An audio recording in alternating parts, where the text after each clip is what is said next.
Hello.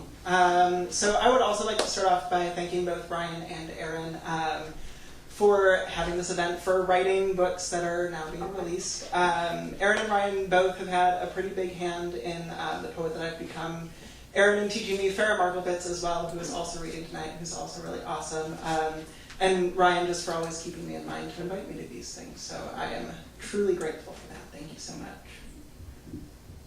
So this first poem that I'm going to read is actually inspired by my dearest roommate, Rachel Bruce, who's here tonight. A couple, 2 years ago, what's that Satan story called? I can't remember. Yeah, she doesn't remember it either. But it's a fantastic story. And it's... I wrote it, I just can't remember what I called it.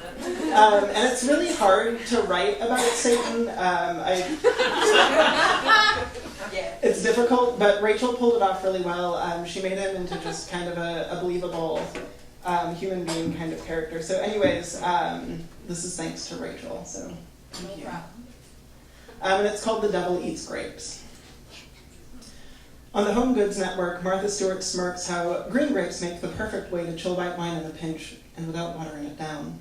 And this makes him laugh as he thinks how red wine is best served warm. A dog-eared copy of Jane Eyre sits about half open on the arm of his chair, and many think, due in part to his doctoral thesis, that he favors Mr. Rochester, but those who know him know it is the title character herself to whom he feels most akin. Unjust, said my reason, forced by agonizing stimulus into precocious though transitory power. In his youth, he drunkenly had that tattooed on his left shoulder blade. He hasn't touched whiskey since. He passes an affectionate hand over his bookcase. He's taller than most think, gets that remark a lot, and rubs the dust between thumb and forefinger, and thinks of the lace curtains he grew up with. Visitors wish he'd keep a tidier house, but he likes the way it feels, the way it feels. Thy kingdom come, he purrs. He wrote that line, favors it, and stops just short of his dresser, examining his naked back in the mirror. The tattoo is faded now and needs retouching, but his tattooist died years ago, and they haven't spoken since.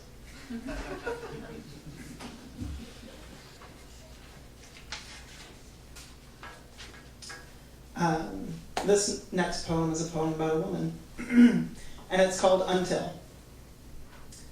There's a woman who's the only one dancing, arms above her head, feet slowly stamping the floor the way horses caress dirt, wanting pasture.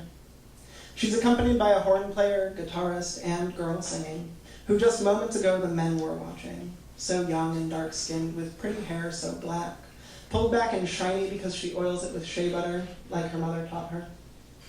Her voice is husky, settling with dust, collecting between liquor bottles, and the dancing woman weaves it between her arms like water. The skin around her eyes is dipping, like drapes, and her mouth is a web of the times she smiled, and certainly the times she's cried. And the men watch her as she closes her eyes, still stamping the ground like she created desire. Her whole body rocks. Her arms are still raised. And so now I awkwardly get to read a poem about my ex in front of my new boyfriend, so that's... Sorry, babe, I just haven't been around long enough.